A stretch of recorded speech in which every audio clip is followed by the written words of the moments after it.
Steve, anything else? No, at this time, we'll answer any questions if you may have those. Go ahead, Matt. Can you discuss, I know it was DNA evidence, but was it old pieces of evidence looked into the scene at the time? Can you talk about the process of going back and being able to actually solve this? Sure. You know, the sheriff was absolutely right on when he complimented his investigators from 1973. They did an absolutely fantastic job of documenting the scene, and his agency did a fantastic job in preserving the evidence. So in particular, the biological evidence that was taken from Doris included semen. And so that is what was subjected to DNA analysis now by the Department of Justice that resulted in the DNA matching to both Patterson and to Harbor. So it was just on Doris, or It was just Doris. and both men semen were on Yes. her? The men, were they in the system already? Was there DNA in the system already? How Yes. did that connect? Yeah, that's a good question. So both Mr. Patterson and Mr. Harbor have been previously arrested and imprisoned. And as you know, DNA is collected from people who go into the state prison system. So both had what we call profiles in the National DNA Database. So what we were able to do when the Department of Justice was able to extract this new DNA, they were able to then put it into the system to see if there was a match. And indeed, we have a match. Now, there's additional forensic work that we will do to confirm that, but at this point, this is a standard protocol for any cold hit case like this. Are there other cold cases from this county that you guys are looking to link these suspects to now that you have them and know kind of what everything that they did here? At this point in time, we don't have any particular cold case that is inferring us directly to them. Certainly, as we look into future cases, we do have some unsolved homicides from some time ago. We'll certainly take that into consideration, but nothing that's at our attention at this time. Sheriff, can you talk about the prior records a little bit, or why they were in the prison system? Could- May I have you speak in the microphone, please? Thank you, sir. I'm sorry. Thank you. Just 1 second here, I'll get you something here. I got more of the information on here. Your question again, sir?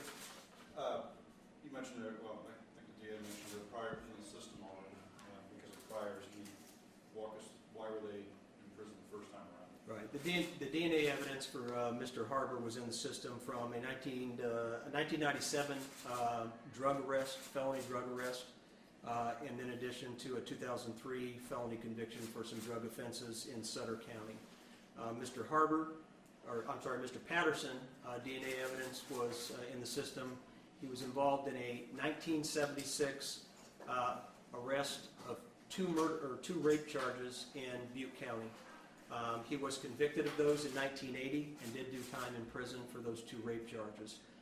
And he is a sex offender, and he has a previous arrest in 2006 in Yuba County for failing to comply with sex registration laws. Adult rape on that one? That's correct. Adult rape of two females in Chico in 1976. Just to clarify, both men's semen were found on this. It seems that only one has violent, the other has non-violent offenses. That is correct. The DNA analysis from the Department of Justice identified both individuals, Harbor and Patterson's DNA. And anything they're telling you at this point as far as what happened in cooperation and says what led to this whole thing?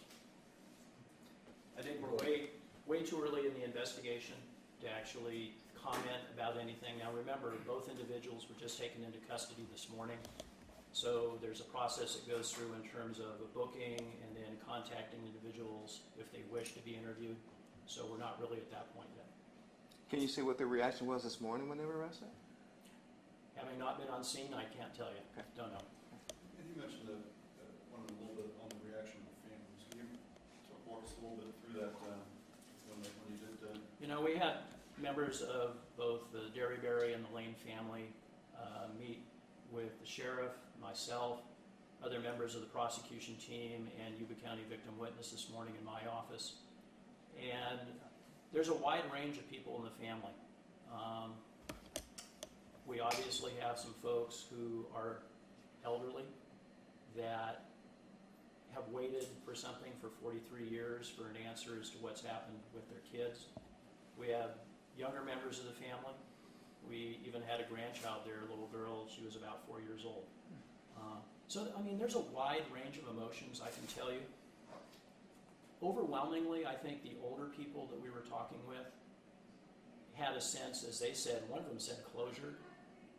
I told her, I said, no, we've just started that process. But just the idea that they were able to actually put names and know that there was somebody been arrested that is alleged to have committed these crimes, it was a big deal for them. It was a big deal. Did any of them know these two people? Now, Olivehurst, 43 years ago, was a very small community. Still small, but very small. And yes, one of our suspects, Mr. Harbor, is still living in Olivehurst. He lives in the vicinity of members of one of the other families. We did talk about that with family members this morning. Inevitably, there will be contact between the various families, and it's a situation that we had to talk to them about. There'll be a lot of frustration, there'll be a lot of anger, a lot of things that we need to be concerned about. And what started this? I mean, I understand you opened it up, but was there somebody came up to you and said, hey, or is it, hey, let's look at old cases? There was nothing in particular that drew our attention to looking specifically back into this case. Over time, anyone that's been assigned to our investigations unit for any length of time, looks into some of the unsolved cases that we have.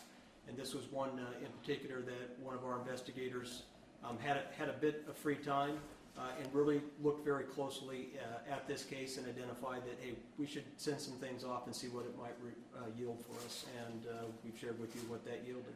So Approximately, I'm sorry. Go ahead, sir. Approximately how many cases have you also been looking at that are closed files right now? Are there any? I can't give you an exact number. I would say that there's a handful of others that we are periodically, in addition to incoming cases that are happening, each day. We're always attentive to a handful of cases, and certainly being aware of what's in our archives that we certainly want to get to and act on, as we have on this one. You mentioned I'm sorry, because it was DA again, mentioned the families. Can you say how big each family is roughly? I don't expect to know the whole thing, but I don't know how big, Don, I don't know how big the extended families are. I can tell you that my recollection, I think we had 4 or 5 members of the Lane family this morning, and we probably had 12 or so members of the Derryberry family. Yeah. And you have to remember that this was on short notice. I mean, these arrests occurred this morning, and as we tried to plan this out, the first concern we had was to bring the families in to tell them what was happening. I think you can understand that. The last thing we would want is for them to learn what had happened from an outside source and not from us. So logistically, it was difficult to actually contact all these folks and bring them in on such short notice. We're very pleased that Steve's folks were able to actually accomplish that. Can you tell us a little bit about the suspects and their families? I mean, they have families after 43 years. What kind of lives were they leading?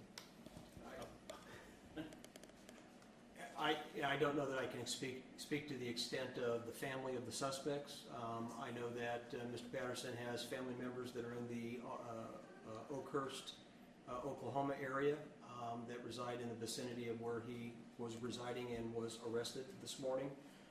And we're aware that he has some family members in California. Mr. Harbor, I understand, does have some family members that are still local in the area as well. But beyond that, I can't speak to that point. can you speak to the relationship of the two of them, if you know, back in the day and since then? It's my understanding they're cousins. Since an identification has been made, maybe 2 years ago now, has that jogged any memories, if you will, for witnesses to say that maybe new information has come since an identification has been made of the suspects? Over the last about a year and a half or so that we have been running with this investigation since the DOJ results, there has been a refreshing and a re-recollection of a lot of information from some of the witnesses that we've been able to identify in the area, and maybe a bit new information that has come forward that certainly wasn't reflected in the 1973 case that we can find at this point.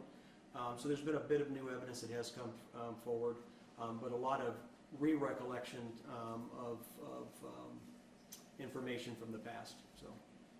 Can you put this in perspective for us of how big of a deal this crime was at the time? I don't know if you can just describe, obviously, for a tiny town, it must have brought. You had referenced that earlier. Go ahead. You know, I was born and raised in Sacramento, and I was in high school in 1973. And I can recall this case being covered back then in 1973. Put it in perspective for a minute. I hate to say this, but nowadays, these crimes seem to be commonplace. I mean, a crime like this gets some media attention for 2 or 3 days and then it drops off because there's a whole boatload of additional similar crimes that seem to occur. And so back in 1973, though, this simply didn't happen. And for the All-First community, I mean, it was fairly shocking. And in the time frame of 1973, if you think about it, I mean, this received a lot of media attention, both locally, Sacramento, and outside of California. So this was, as I said, this was a big deal. Still is, obviously. Yeah. And again, I don't know if it's been said, but both victims' families remained in the area the whole time? Parents? No, that's right. They've all remained local. That's right. And you have to remember, I mean, the question was, gee, over the last year and a half, one of the challenges for Steve's folks has been to try to quietly locate witnesses, determine who was alive and who was not alive, who was available, and do so without attracting too much attention, because the last thing we wanted was for the suspects to get wind that the case had been reopened in a major fashion and somehow then endanger our ability to find them. One of the real challenges has been with Mr. Patterson, and that is locating him. We received a great deal of assistance from the U.S. Marshals on that, but we literally were looking in 5 different states to find him.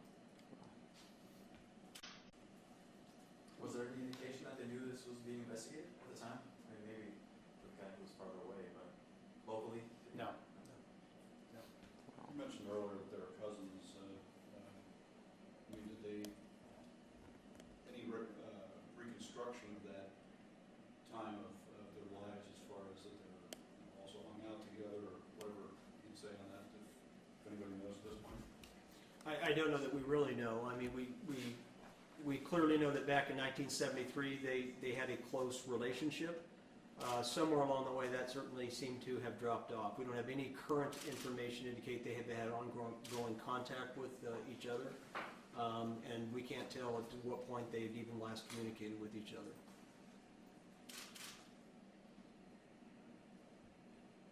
I think that's it. We're good. Excellent. Thank you. Thank you. folks. Again, I want to remind you. Thank you. Short notice, I'm sorry. Yeah. The press packet over here, please make sure that you grab one before you go. Okay? Spell your name first. Oh, I'm sorry. I'm Sheriff Steve Durfer, S-T-E-V-E. Last name is D-U-R-F-O-R. And tomorrow at the arraignment, I anticipate we'll have copies of the criminal complaint for anybody. May I have your name, sir? Yeah, Patrick McGrath, M-C, capital G-R-A-T-H. Is And your- Patterson arraigned in Oklahoma tomorrow as well? Or No, he is won't be- extradition here? Extradition, right. He would go before a court process in Oklahoma, and part of that is he's informed of what the charges are in California. He'll have an opportunity to either waive a hearing, or he can ask for an extradition hearing, which is a process of essentially presenting the California complaint and warrant to an Oklahoma judge, showing that Mr. Patterson is in fact the person that California wants.